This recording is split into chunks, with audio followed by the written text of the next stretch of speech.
Uncle Doug. Uncle Dan. You know, these United States of America. God bless them. A land of plenty. Milk and honey. And the promised land to many. Yes. Including it was promised to a bunch of people who already owned it. And then that promise was never delivered on. Yeah. Well, they weren't really using it, were they? Not to its fullest extent. Not the way we wanted them to be. Yeah. So you know, Mark, you're going to guide us through an oppression expression. Apropos. yeah, a very apropos one. So, with apologies to our foreign listeners, unless you are Spanish and this is all your fault, fuck off. But Or Italian.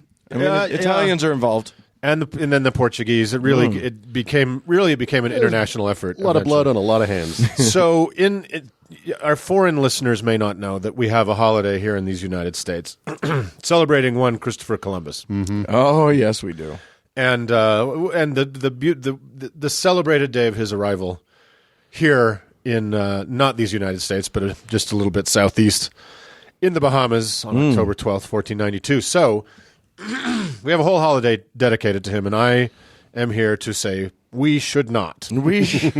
That is a bad holiday. That's a bad holiday, and let me lay out the reasons why I think that should not be. And in fact, some municipalities like Seattle, for instance, don't celebrate. Yeah, they've done away with it. It's Indigenous Peoples Day, so Right. because there are some left, despite Christopher's best efforts. Despite the best efforts of so many. So, we can never revisit the true stories of history's luckiest lost traveler, Christopher Columbus, often enough. Now, we all read the children's books, the school textbooks, etc., about the heroic explorer, champion of commerce, and, of course, exporter of Christianity. First guy to ever realize that the earth was round. Definitely first. Definitely 100%. That's the truth. I was taught that as a kid. Yeah, I was too. That he was the first one to theorize. You remember the egg thing? He did some egg thing too. I thought it was he would see the ships coming in and see the mast come up first. Yeah. And he's like, how do you say Eureka in Spanish? He's Eureka! I don't know. That it is definitely not true. It's been known, since it was discovered by I think it was Ptolemy. yeah. Everybody thought that at the time. Yeah, it was completely They had already calculated the circumference of the Earth by then. They knew how Exactly. big around it was. They knew. Well, there were varying ideas, and this is part of the whole Columbus story. Is that If they knew how big it was, Christopher Columbus sure didn't. yeah, right. he didn't, and he didn't understand there was a difference between what were called Arab miles and standard miles, and it was the Arabs that first calculated the circumference, and they got pretty damn close. Right. And then his calculation was a much smaller Earth, Right. which is part of why he thought he was running into India. Right. And he was many thousands of miles away from India. So he was a dumbass. But anyway, he was a fairly competent sailor and son of a merchant. And he also apparently was not an unaccomplished weaver. Really? Oh, good. So how about that? Yeah, I mean, you got to have something to do on that long trek across the ocean. Right. So anyway, the size of the Earth, spherical shape, blah, blah, blah. You end up in the New World, and you're like, here, have a basket. And put your head in it. But since this is regrettably neither a navigational nor a cartography podcast, which is unfortunate, We could pivot. we could totally pivot. It makes sense. Cartography today. How to cartography. Right. We'll stick to the behavior of our good Christian friend and his little, after his little ships bumped into the Bahamas and the luckless people there and beyond in the years following, and I quote, the discovery of the Americas. Yes, which he definitely did. All by himself. 100%. Yeah. If you don't count Lehigh and his and Lehigh, that's right. Leif Erikson. Well, and before all of them, Jared. Mohan Ray Moriyankamer. Oh, I thought it was Jared. It was his brother. It was Jared and his brother. Oh, Jared Mohammed Nashman. I know. I'll name you Jared, and I'm going to name you. Okay. We got the Mormon deep cuts out of the way. Good. Let's go. Let's go back to there'll probably be more. But anyway, horrific reality as opposed to horrific fabrications. let's before we talk about Christopher again and his amazing discovery. Let's take a minute to remind ourselves that in these business-friendly United States, we have, in our now 242 years as a republic, found only 11 reasons to have a federal day off.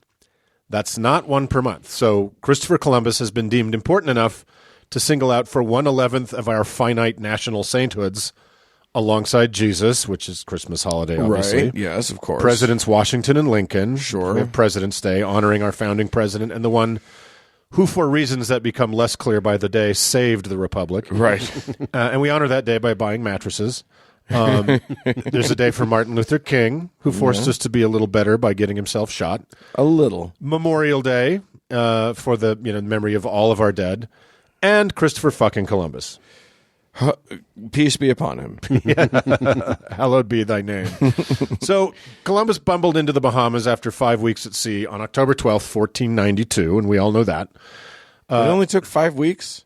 It only took 5. It was I like just 30 always imagined it was like 12 years on the ocean. It was like 34 days or something. Okay. That seems like a long time still. I mean, it's a long time, but it's Yeah. but it just feels like. I mean, it's definitely a long time. Yeah. Remember, their ships were very small. Yeah. They were really tiny ships. The Santa Maria maybe was 100 feet long. Wow. So these were little tiny ships without a huge capacity for stuff. Right. So they didn't have a lot of stuff. You just set sail and hope there was food at the end. Yes, and boy was there. So here is a quote from him with his very first impression of the kind people that were amazed and excited to see these new strangers. Quote, I'm quoting Columbus here in perfect Spanish. They brought us parrots and balls of cotton and spears and many other things, which they exchanged for the glass beads and hawk's bells. They willingly traded everything they owned. They do not bear arms and do not know them, for I showed them a sword, and they took it by the edge and cut themselves out of ignorance. They would make fine servants. With 50 men, we could subjugate all of them and make them do whatever we want. The first fucking thing he had to say about discovering the New World. That's impressive. Wow. Yeah.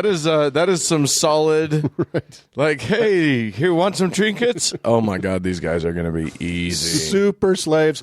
So anyway, I'm going to stop using the word discover because that's fucking colonizer bullshit. So these were the Arawak natives of what Columbus thought was part of India. This was a common sight as they island hopped around the warm Caribbean, that these incredibly generous and kind people would come out happily sharing everything they had with these fascinating new strangers. To them, it was kind of amazing to see this, right? Yeah. And again, let's set aside something that a lot of people think happened, which is that the Indians could not see the ships. Oh, God. I do remember that. God. Well, explain what that myth is. It is- because some people won't know it. It is a canard that I don't even know who came up with this fucking thing, but it was expounded in that amazing movie, What the Bleep Do We Know, Yeah. which is a celebration of all the woo, that they had no cultural context for this moment, so it was literally invisible to them. It was so far outside of their experience that they couldn't process it. I've never seen a blank, and therefore cannot see a blank. It was like the Predator ship came to shore. Well, a human lifetime is nothing but a collection of seeing things you've never seen Right. before. Right, yes. Right? You've never seen a palm tree before you see one. You've never seen a tiger before you've seen, and then Which you're is dead. what I mean. Maybe we don't know. Maybe the first palm tree all of us ever saw, we didn't see, Yeah. and the second one is the one that we saw. Well, that's why they didn't see the Santa Maria. They saw the Nina. Right? They're like, I don't see any. Oh, look, there's a boat. Oh, wait, There's two ships out By there. the time they saw the Pinta, they were sick of boats. Too many boats. So anyway, diversion into absolute stupid that more people than you think believe Right. yeah. about that. So anyway, as you can surmise from the quote I said above, these people were very kind, but only one side was dealing in good faith, right? So Ferdinand and Isabella, as they were known collectively, they were called the Catholic monarchs, had just completed a bloody campaign to free the Iberian Peninsula of the Moors. Another nice religious war for you. and a really pleasant way of saying kill all the black people. Yeah, kill all the Muslims and the black people.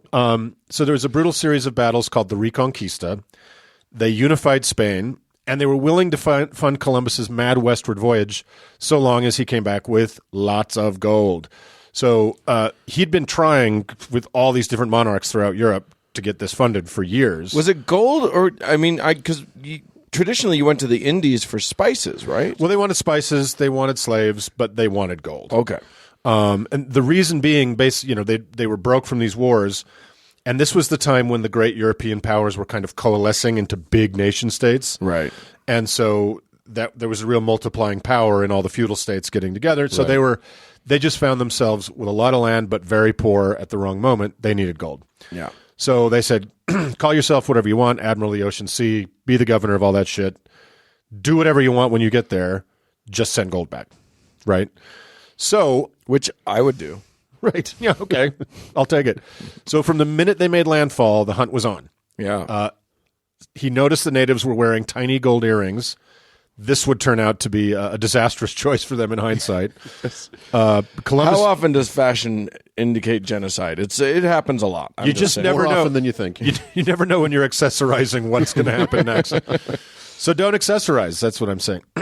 So he went back to Spain, promised his beloved Catholic monarchs a moon of gold flowing with rivers of silver, and returned to the Caribbean with 17 ships and 1,200 men. Holy cow. His men tore through the island of Hispaniola, which is now where Haiti and the Dominican Republic are, and everything's been fine there since. Yeah. No problems. Heaven on earth. And they were looking for the mountains of gold he promised, and they didn't find it. So, in a panic, Columbus decided to make up for the lost gold tonnage with human tonnage. So his men went on a massive raid. Again, Columbus wasn't new to the idea of slavery. One of the first acts, I think it was on the first day when they arrived in the Americas, was to take a local woman on board for his friend to rape, Oh, Fun. which he only managed to do after nearly beating her to death because she put up a fight. So, Rude of her. yeah, day one, guys, you're killing it. Jesus. And as we saw in that first quote of his, a delight in the possibility of abusing the locals was a close second to the tacky-ass metal the Queen wanted shiploads of. Right. Slaves were also considered legal tender by the God-anointed Catholic monarchs back home. In a little aside about the gold gathering, they ordered every resident of Hispaniola over the age of 14 to produce a sizable quantity of gold every 3 months. If they were able, they received a copper token to hang around their neck.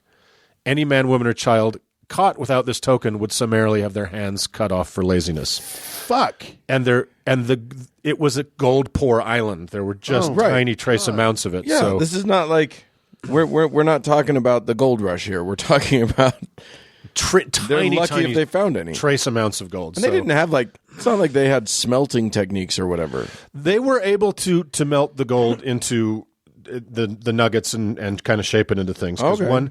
one local guy, king of some kind, or chief, had a small gold mask, Oh, okay. and that was what really convinced Columbus that there must be Just vast quantities of it. right. And as it turns out, the areas that Columbus personally kind of tainted were not gold intensive areas. That Right. would come a little later. So As a side note, how telling of our species is it that for centuries, for millennia, we've been dazzled by shiny metal? yeah, still That's been the most valuable thing in the world. Yeah. Is just shiny metal to put on your body, yeah, to decorate yourself, or to with. make a toilet out of if you're really classy. Right. Exactly. They got a lot of class. So, they got their hands cut off. They died. They bled to death. So he and his men, that gold aside, now back to slavery, Columbus and his men rounded up 1,500 human beings and put them in pens where they were guarded by these huge war dogs that the Spanish had that were terrifying. They picked the 500 best specimens, whatever the fuck that means, and loaded them onto ships for Spain. 200 died in transit and tossed overboard.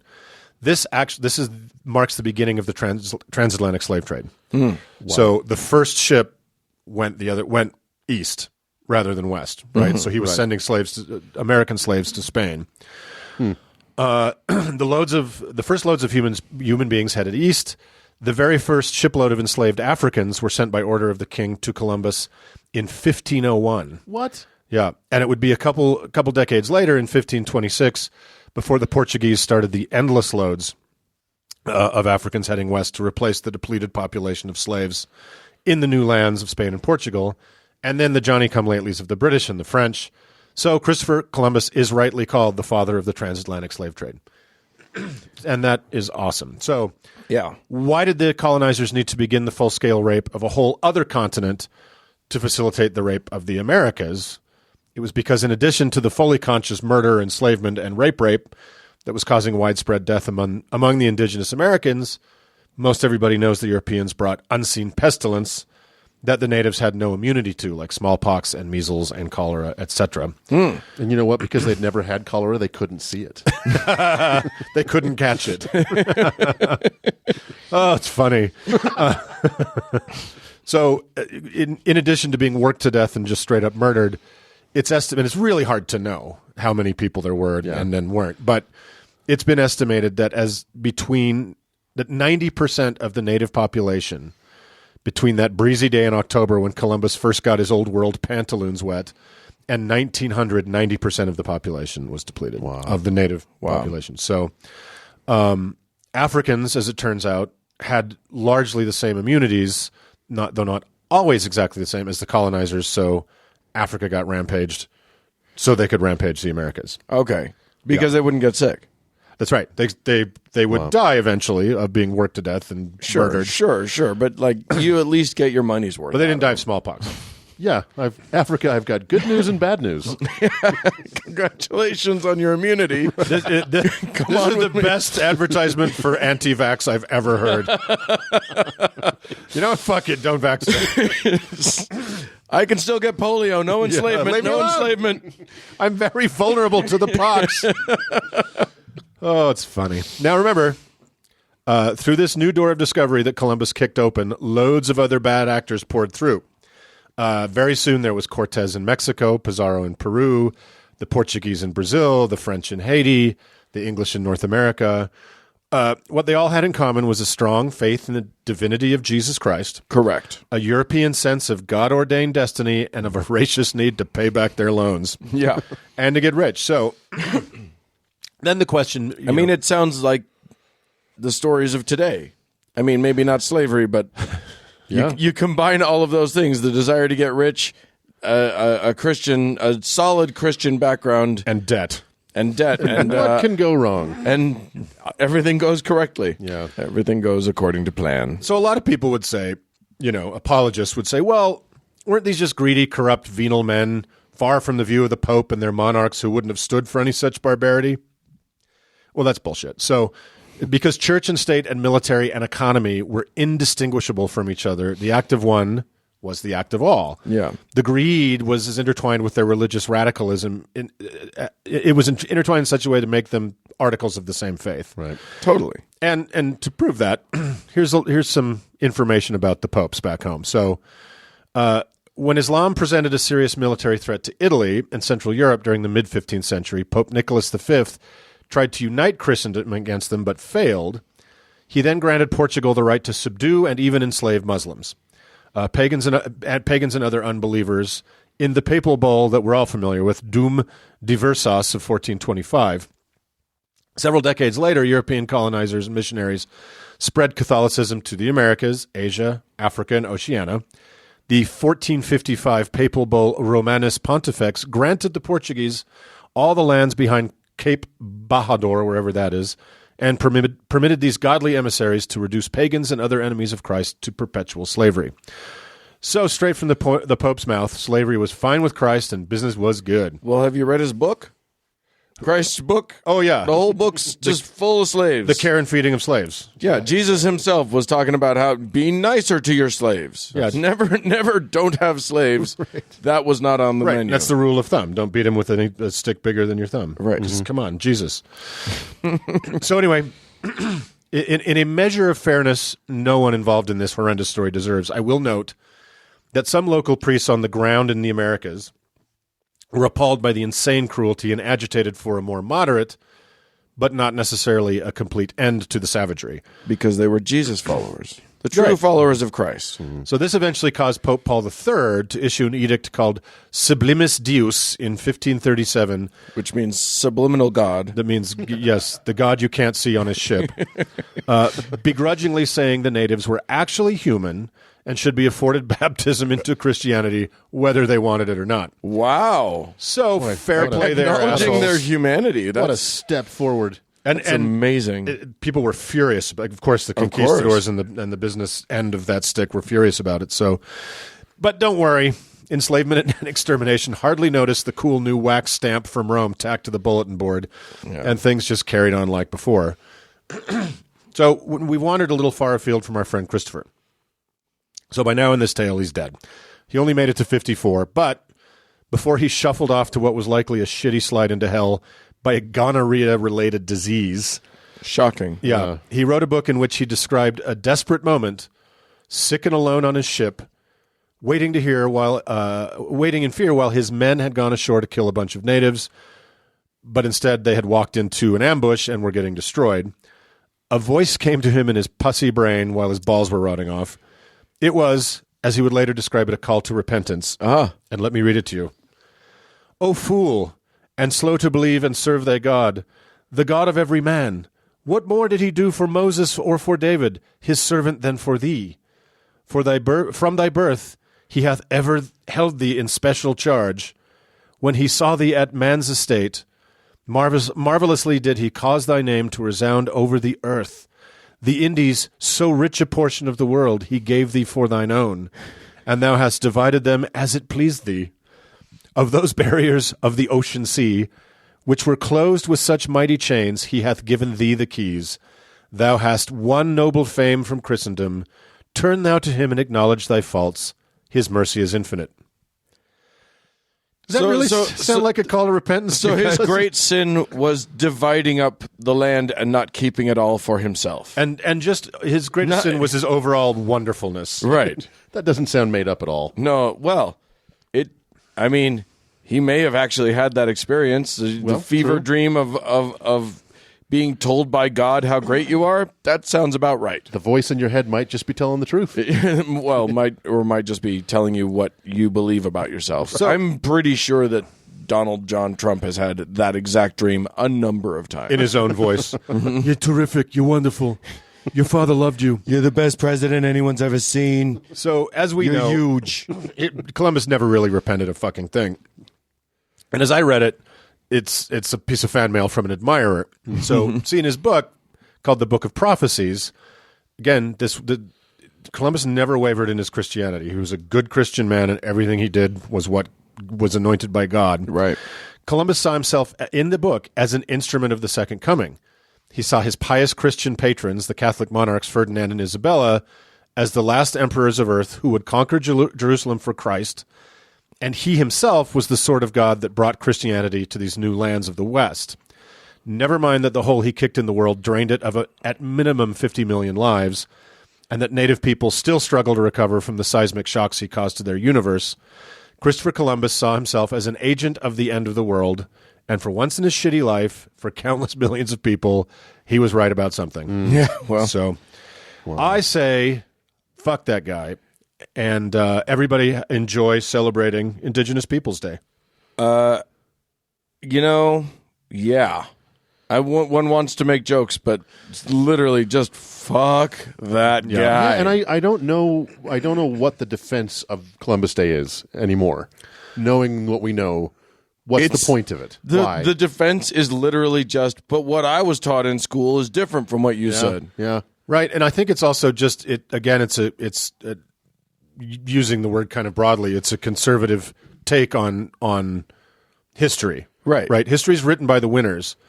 And when I joked at the beginning that, the locals weren't using it, that's what planting a flag really means. This is mine now. Yeah. Right. Because you don't... Do you have a flag? Well, then. That's right. Well, and it's also like, I plant my flag and they say, excuse much, we're here. Well, we have better weapons. Stab. So you lose. Stab. Do we understand each other now? Here, hold the pointy end of my sword. Right. Let me just push this. Oh, did that kill you? So I think there is, there is an old school / conservative identity, a patriarchy in this country that doesn't want to give up on that history. Because then it's admitting some things. Right, exactly. Doesn't want to admit to... I mean, there's a collective sin that we as the sort of European... the global north. The people who have benefited from these acts of horror, right. we don't want to atone for this. No. Right, like we'll talk about the slave trade, I'm sure, in another segment in great detail, and all the good Christian men that made that happen. That's the original sin of the United States. Sure. And we still not fucking come to grip with it. No. No, I mean, but it's true. If Christopher Columbus is taken down, who's next? And I mean, that's actually a valid question. Right. Well, your Benjamin Franklins and your George Washingtons have some Thomas shit in their past. Jeffersons. We're going to have to start actually asking the real questions about these guys. Right. And last year, a woman got killed in a protest because some municipality decided to take a Confederate general statue down. Yeah. Yeah. And so it's crazy how much this history suddenly matters when you agitate the wrong people. Well, and the true meaning of the word conservative is wanting things to remain the same, not wanting things to change. Yeah. And so I've developed a hero in my mind. Yeah. Don't fucking take away my hero. And even if you can show the math, the 50 million fucking people died hellaciously. You're wrong. He was not a hero. Entire civilizations perished from this earth. Yeah. He made he found a place based on bad math, on bad calculation. Yeah. No heroics there. Yeah.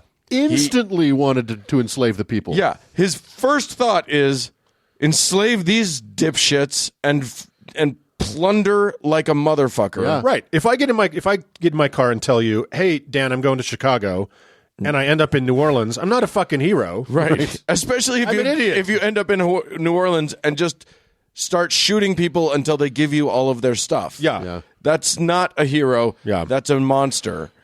So, but if you do it in the name of the Lord, then it's okay. Let us be a cry from the wilderness. Yeah, let exactly. us to this very day say, fuck that guy. Right. No more Columbus Day. Let's enjoy Indigenous Peoples Day. Right. Get crazy. Fuck you, Columbus. Yeah. Fuck you. All right, let's move on. Let's move on.